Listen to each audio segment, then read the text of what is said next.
What's up guys, welcome back to another video. So today I wasn't planning to film, but I actually copped a pair of Kobe 6 Protros from the Foot Locker app, and because I have the 2010 OG pair, I decided to do a comparison video.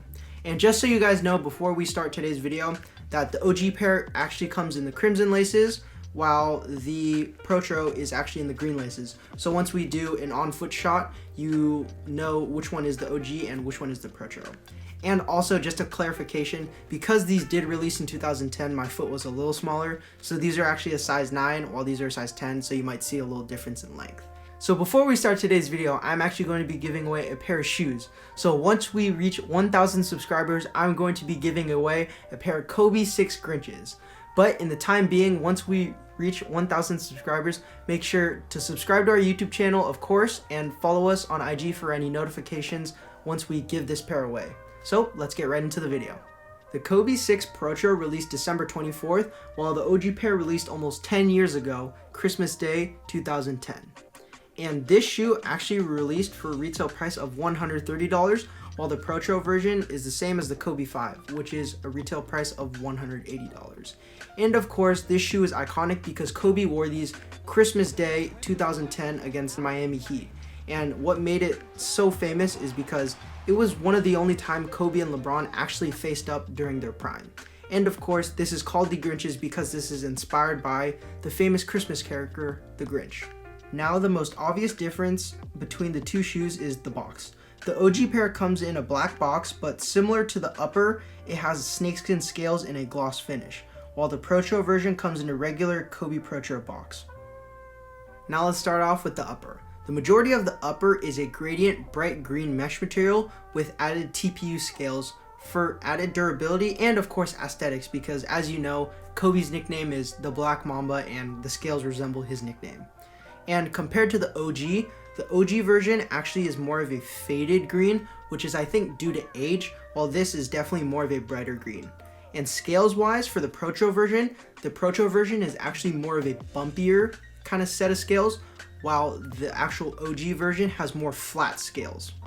Now moving on to the middle of the shoe. The middle of the shoe has a black swoosh, and as you can see in the light, I don't know if you can catch it on camera, but it actually glistens in the light, so it's more of a metallic-y, sparkly black material. Moving to the back of the shoe, it comes with green patent leather and a green plastic heel counter with Kobe signature in crimson. And for both pairs, it comes with a hex foam padded tongue, and on the top of the tongue it comes with Kobe's logo in crimson.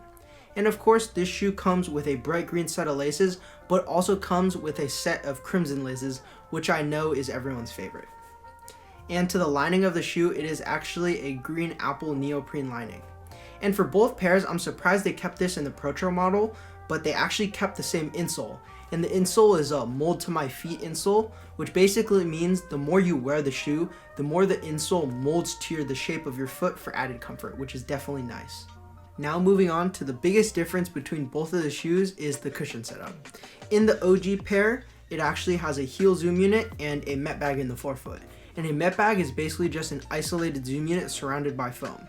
And the actual foam itself is just a standard Phylon.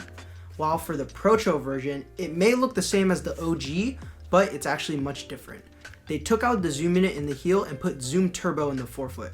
And the actual cushion and foam is actually just Cushlon, which is way softer than Phylon.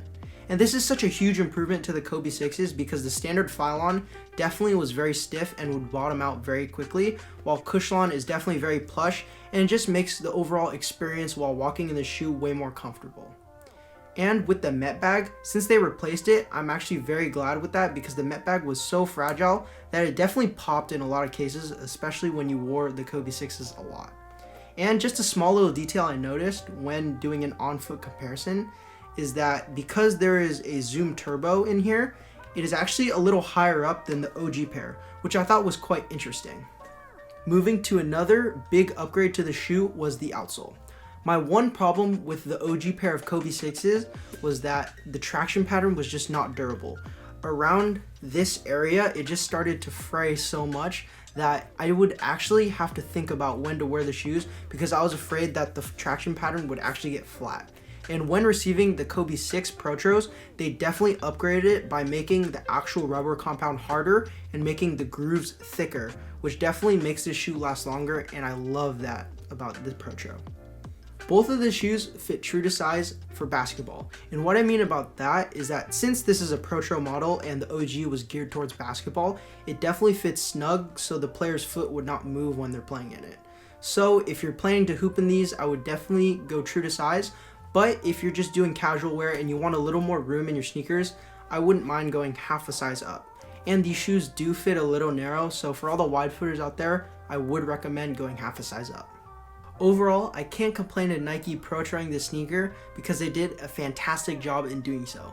They fixed the tech and fixed the weaker aspects of the OG model itself while keeping the overall aesthetic the same as when it first came out. And I love to see how the stock numbers were higher than the actual Kobe 5 Protros, but I still would have loved to see these shoes released more to the general public because I know a bunch of people who couldn't grab these and wanted to rock them.